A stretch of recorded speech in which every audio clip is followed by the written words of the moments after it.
Alright, this car is really getting on my nerves. See the little EPC light?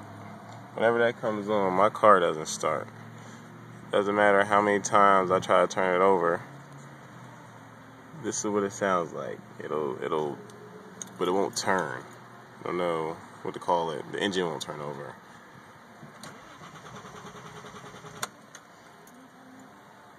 But when that light goes away, the car starts.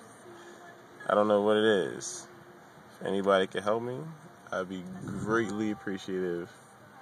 After a while, like 30 minutes or so, the car will start up. Thanks.